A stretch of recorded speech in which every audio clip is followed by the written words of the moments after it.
bien contente que ce mois de novembre soit terminé, qu'on soit passé au mois du Sagittaire. Waouh! Retour de la joie dans les chaumières, espérons-le, espérons-le, parce que ce mois de novembre, je ne sais pas pour vous, mais alors, waouh! J'en ressors avec une conjonctivite, une angine, une extinction de voix, un système nerveux quand même assez bien sollicité. Donc, bienvenue, bienvenue sur la chaîne Ultime Amour, Natalia au micro avec une voix comme je peux. Je dois dire que je souris, mais le mois qui est passé était vraiment assez étonnant. C'est comme si je pouvais regarder maintenant le mois écoulé, le mois de novembre, même si le temps, bon, ne veut pas dire grand-chose, mais enfin, c'est plutôt l'ambiance générale, etc.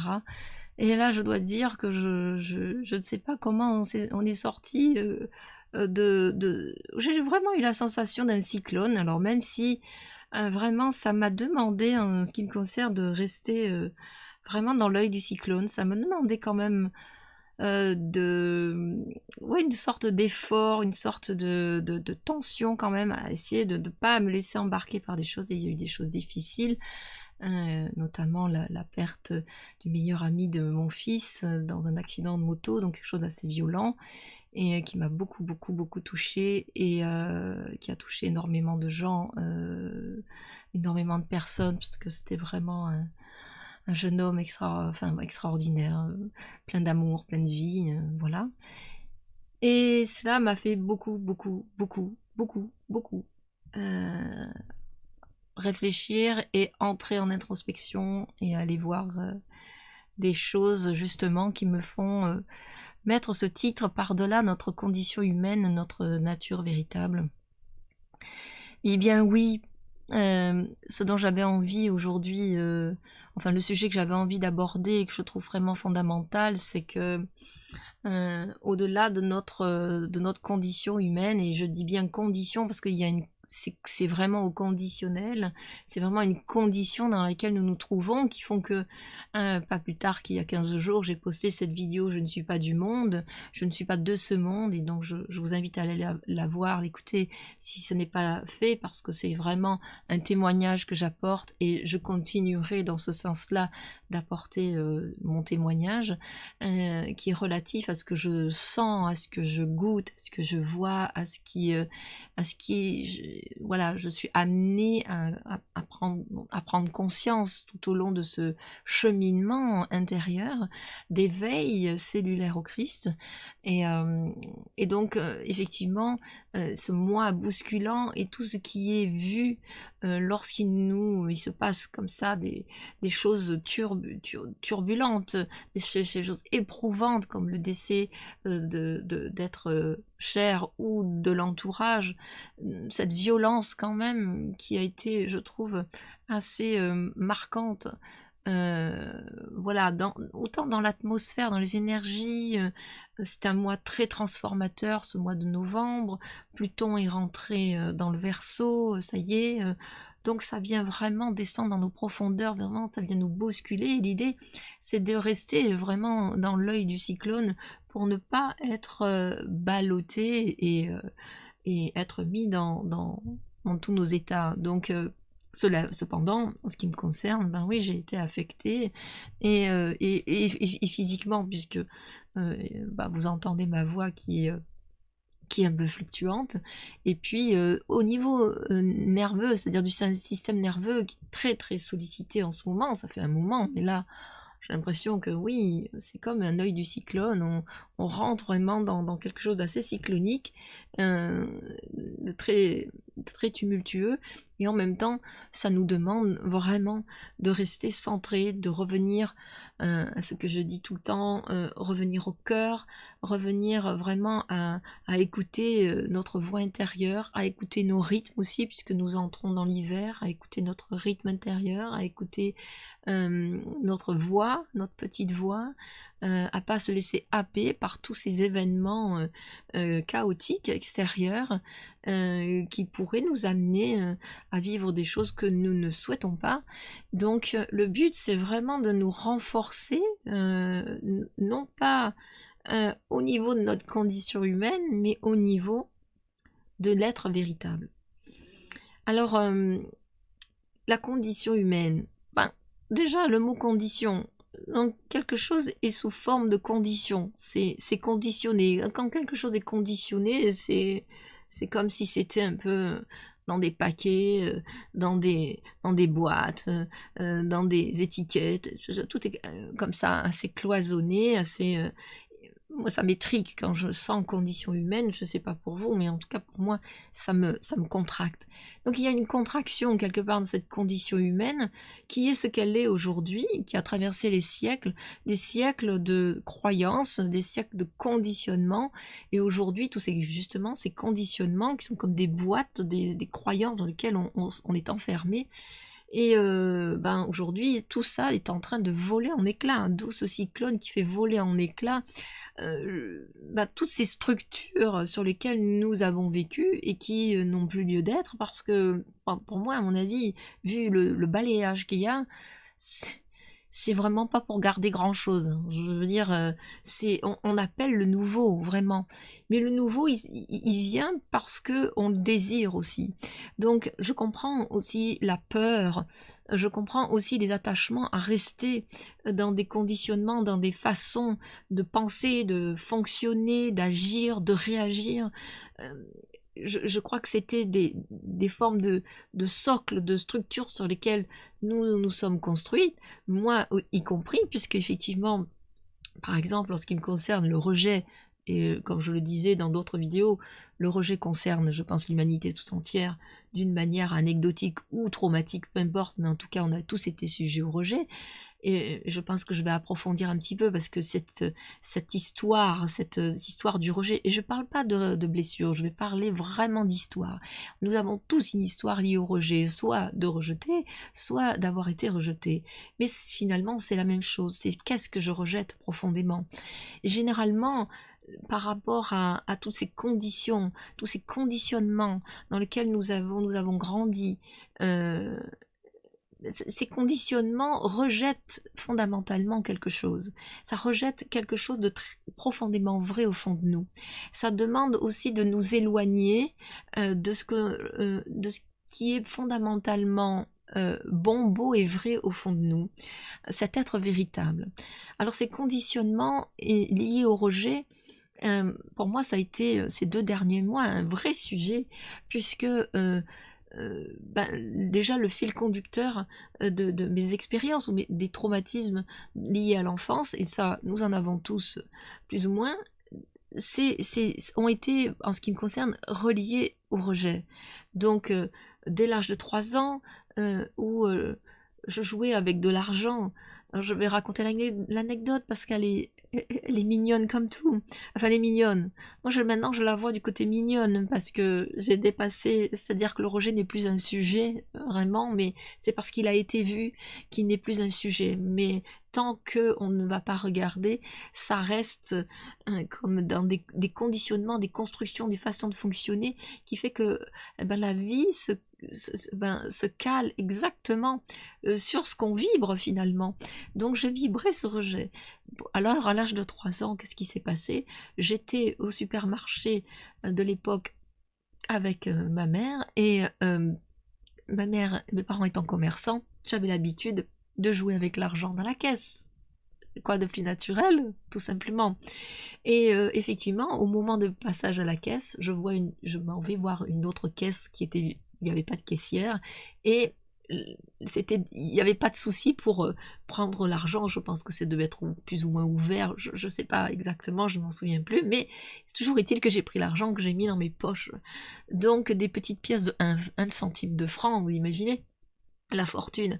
Donc, ben oui, pour une petite fille qui a un gilet en laine de surcroît et qui met au fur et à mesure toutes ces pièces et qui fait grossir ses poches et d'étendre comme ça le gilet en laine, voilà, ça vaut son pesant d'or, disons-le vraiment, ça vaut son pesant d'or. Alors, puis tout à coup, ma mère s'aperçoit que je n'étais pas à côté d'elle, donc elle m'appelle et j'arrive avec les poches pleines de pièces. Et tout à coup, la caissière, qui était en l'occurrence aussi la propriétaire de ce magasin, se met tout à coup à m'hurler dessus, me traiter de voleuse. Donc imaginez une enfant de 3 ans en train de voler. Bon, je sais pas, un enfant de 3 ans est en train de s'amuser avec des pièces et n'est pas du tout dans la notion de, ça m'appartient, c'est à moi, c'est à toi, c'est là, ça joue. C'est ça l'enfant de 3 ans, c'est que ça joue en fait.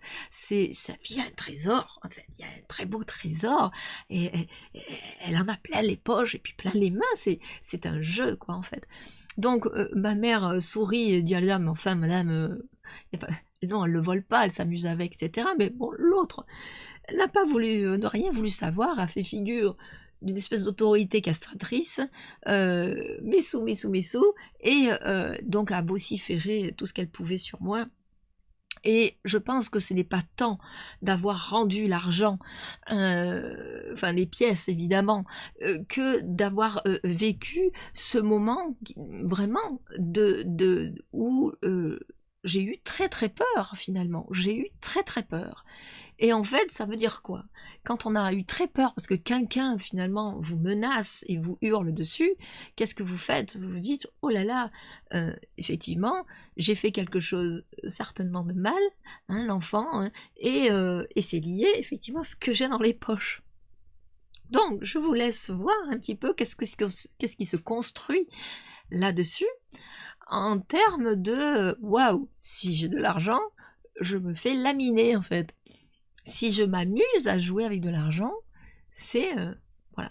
Donc ça a été le premier choc lié au rejet, c'est-à-dire que je suis rejetée dans mon enfance, dans ma joie, ma spontanéité, l'émerveillement, le jeu, le trésor que j'avais avec lequel je pouvais jouer, et voilà, ça a été une expérience traumatique. Alors, je prends conscience que c'est quand même pas le pire des traumatismes, cela dit, suffisamment traumatisant pour laisser une empreinte dans mes cellules qui fait que tout ce qui aille ensuite découler, lié à l'argent, lié au fait que, effectivement, si j'ai de l'argent, et je n'ai pas à me soucier avec l'argent, mais si j'en ai plein les poches, eh bien, je suis rejetée. Donc, voilà. Donc, ça a été un épisode. Je ne sais pas si je raconterai le deuxième. Il y en a eu d'autres, en fait. Pas forcément liés à l'argent, mais il y en a eu d'autres aussi qui ont consécutif dans l'enfance, liés à ce rejet-là. Donc, je ne peux pas être qui je suis. Je ne peux pas être moi-même. Je ne peux pas être l'enfant. Je ne peux pas jouer, tout simplement. Et ma joie, elle est comme ça, par le conditionnement d'un adulte, hein, responsable logiquement, je suis effectivement vouée à ne pas remplir mes poches. Allez, imaginez un petit peu le reste de ma vie. Alors, j'aurais pu ça aurait pu être mon défi, mais je ne roule absolument pas sur l'or pour le coup, et donc effectivement, je me retrouve aujourd'hui avec depuis toute ma vie, beaucoup de difficultés liées à laisser l'argent finalement m'amuser avec l'argent, m'amuser avec des poches pleines en fait.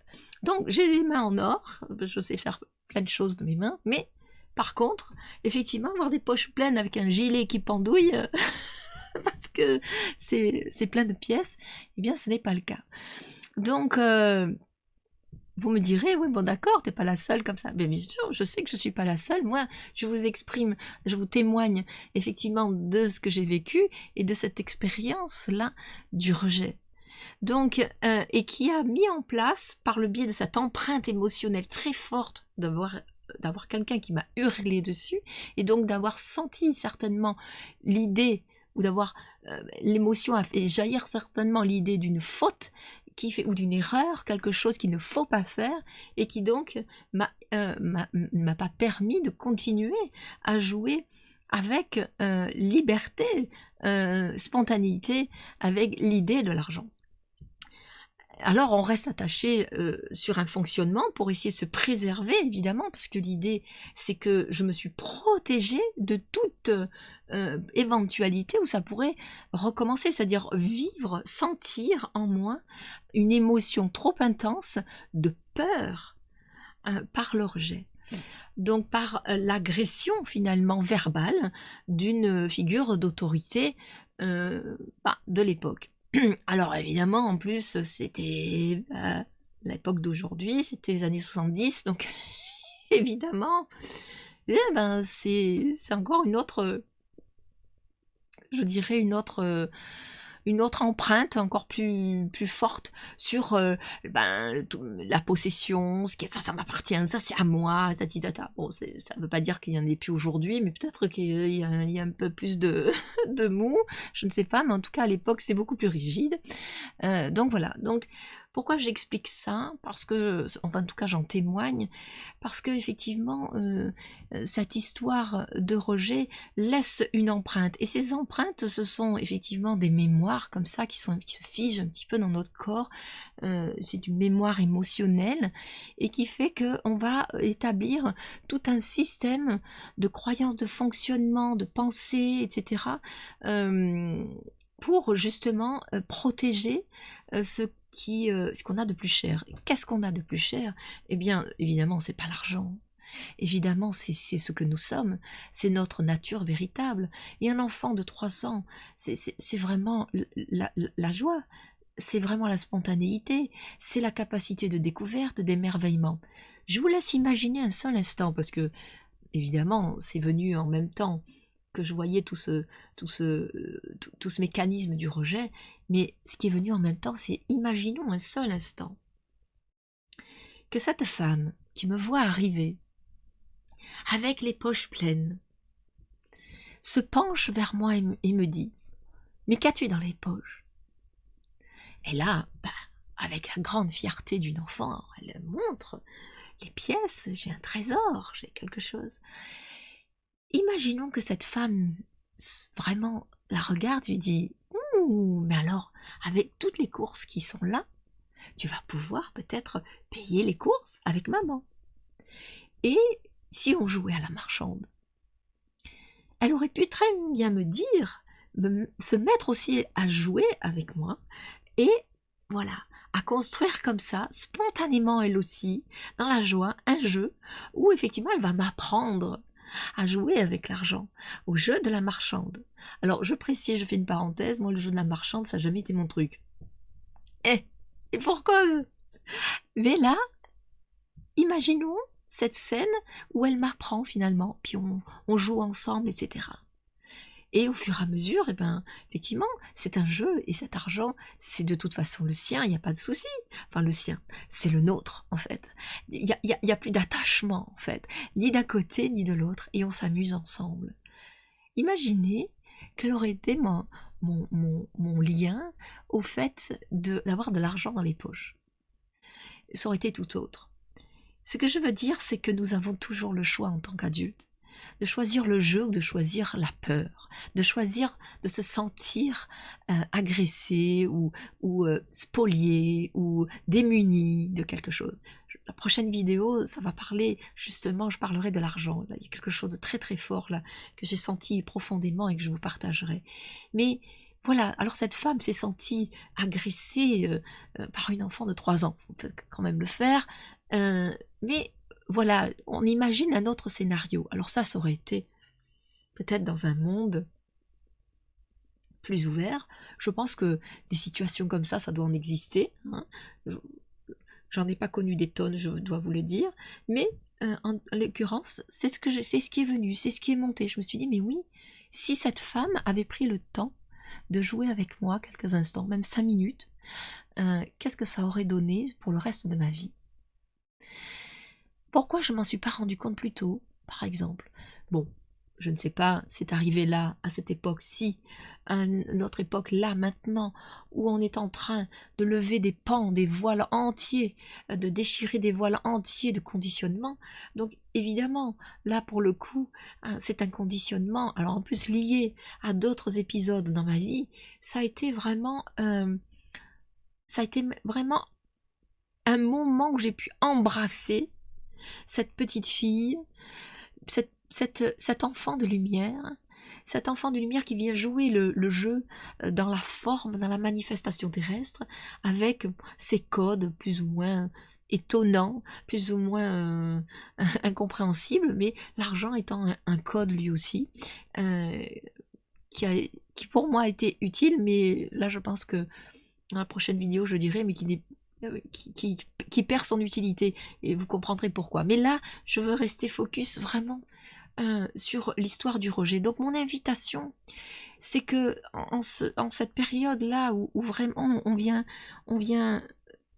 vraiment plonger à l'intérieur de nous pour aller, pour que se détectent tous ces endroits, tous ces mécanismes, ces conditionnements de rejet que nous avons vécu d'une manière ou d'une autre, d'aller les goûter, d'aller non pas les revivre dans une espèce d'observation, mais plutôt de dire je vais aller contacter ce moi de ce moment-là, ou en tout cas cet enfant, et la réhabiliter à l'intérieur de mon cœur, la ramener dans mon cœur, de voir qu'en fait son être véritable est intact, est toujours là, sa lumière est toujours là, sa joie est toujours là.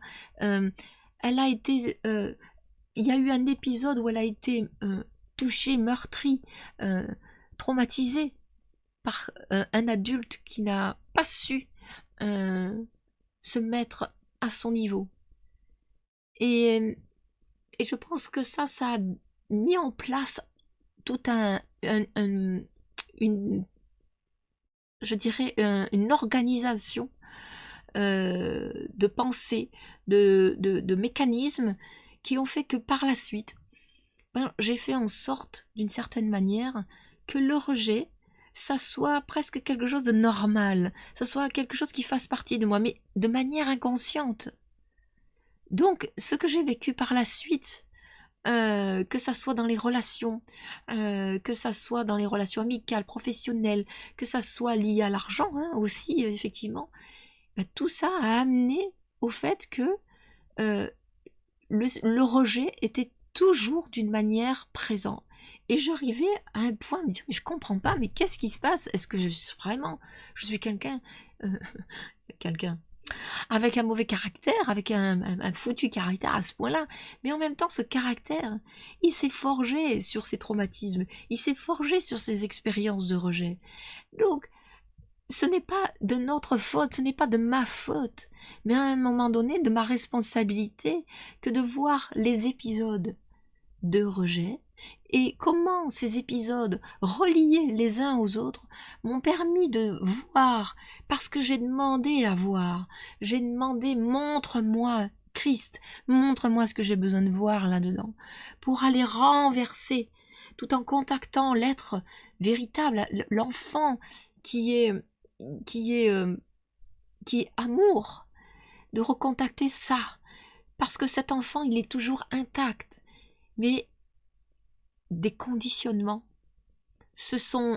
ont filtré finalement sa lumière au fur et à mesure, ont posé des filtres au fur et à mesure, et ont rendu opaque à lui-même sa lumière.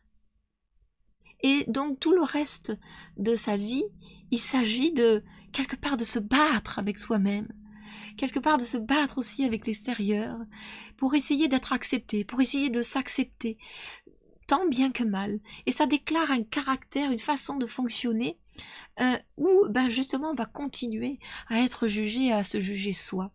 Donc je me suis jugée moi-même de ne pas être disponible, apte à recevoir, en tout cas à en avoir plein les poches. J'ai mis ça, j'ai éloigné ça de moi. J'ai mis ce rejet comme finalement une façon de me dire avant qu'on me rejette, vaut mieux que je rejette. Avant qu'on vienne me rejeter, alors je préfère rejeter. Je ne sais pas si pour vous, vous pouvez sentir à travers mes mots, mon témoignage, ce que vous avez vécu et comment vous, en prenant conscience de voir comment ces mécanismes se sont mis en place, comment le chapelet des traumatismes, des expériences vécues un peu traumatisantes liées au rejet, vous liées les unes avec les autres, vous permettent d'aller voir le fil conducteur, de voir le mécanisme qui s'est mis en place, comment vous vous êtes finalement rejeté vous-même, vous avez rejeté votre enfant intérieur, vous avez rejeté votre lumière, vous avez rejeté votre joie, vous avez rejeté, alors pas tout le temps, il y a des moments où c'est revenu, etc., mais d'une certaine manière, c'est le corps de souffrance qui se ramène toujours en avant, jusqu'à ce que, effectivement, on puisse mettre des mots, mettre de la clarté sur ces mécanismes de rejet,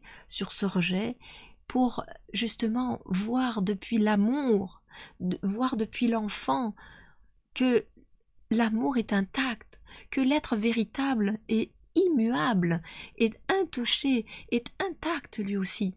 Par-delà notre condition humaine, notre nature véritable est, et c'est parce qu'il y a un profond désir de toucher à nouveau cet être et d'être touché par cet être véritable, par cet enfant de lumière, par cet enfant de joie, par cet enfant d'émerveillement, de revenir intégrer ça à l'intérieur de nous, parce qu'il y a eu cette intégration quand j'ai recontacté cet enfant de 3 ans. Mon Dieu, mais je suis devenue son parent, je suis devenue son unique parent en fait. Il n'y a pas de parent extérieur, il n'y a pas d'autorité extérieure. Je suis la seule autorité pour permettre à cet enfant d'être élevé à son plus haut rang de lumière, à son plus haut rang d'amour, à sa nature véritable. Et c'est ça aujourd'hui qui s'exprime, et c'est ça, je peux vous dire, c'était une étreinte, étreindre cet enfant en moi, c'est retrouver cette joie, cette innocence, cette clarté de l'être. Et quand j'ai goûté à nouveau à ça, quand dans mes cellules ça se goûtait, j'ai senti effectivement que s'effondrait, que disparaissait. C'est pas un effondrement dans le sens violent du terme, mais une dissolution du rejet. Et j'ai bien vu quelque temps après des changements, notamment avec ce qui a été une figure d'autorité, c'est-à-dire ma mère, où ça a été une relation de querelle incessante. Là, il n'y a plus de querelle. Et je peux vous dire que depuis plus de 3 semaines, les querelles ont fini. Ai-je fait quelque chose ou ai-je dit quelque chose de particulier à ma mère ou lui ai-je... Non. J'ai réhabilité en moi cet être véritable, cette petite fille de lumière. J'ai réintégré l'être de lumière que je suis, je l'ai reconnu. Et cette reconnaissance, c'est d'une puissance colossale. Pourquoi ? Parce que c'est la lumière qui heurte. C'est la lumière qui fait son chemin. C'est la lumière qui pacifie. Parce que je le désire ardemment. Parce que c'est ma soif de vivre ce Christ intérieur qui est d'aimer, d'étreindre toutes les parts de moi qui ne sont pas revenues à la lumière, mais aussi d'élever, d'expanser cet enfant, cette lumière d'amour, cet être de lumière que je suis, cette innocence enfantine que je suis, cet être véritable. Tous les enfants ont cet être véritable à fleur de peau. Et que faisons-nous? On le rejette? Pourquoi? Parce que nous-mêmes, nous avons été rejetés. Ayant été rejetés, nous réclamons notre véritable héritage. Nous réclamons l'amour infini. Nous réclamons notre véritable nature. C'est cela que nous réclamons. Alors, vraiment, j'espère vraiment de tout cœur que mon témoignage vous apportera un éclairage ou en tout cas réanimera en vous ce désir d'aller recontacter simplement lors d'une méditation, d'une marche en nature. Il n'y a pas besoin d'aller voir forcément un thérapeute. Alors bon, je plaide pas pour ma cause, alors tant pis pour les poches pleines. mais, mais je partage, je témoigne, je peux pas faire autrement de vous dire, vous vous posez et puis demandez à voir tous les endroits en vous qui ont été rejetés et à reconnaître cet enfant de lumière que vous êtes, cette nature véritable, et de faire en sorte qu'en les réhabilitant, eh bien, tous les fonctionnements mentaux, tous les fonctionnements comme ça récurrents, qui ont déclaré une vie, je vais dire une vie A, alors que vous auriez pu vivre une vie B, comme ce que j'expliquais dans finalement le rôle qu'aurait pu jouer cette caissière. Il n'y a pas de rôle plus juste qu'un autre, mais s'il y avait eu ce rôle, par exemple, de jouer avec moi, ça aurait déclaré tout à fait autre chose.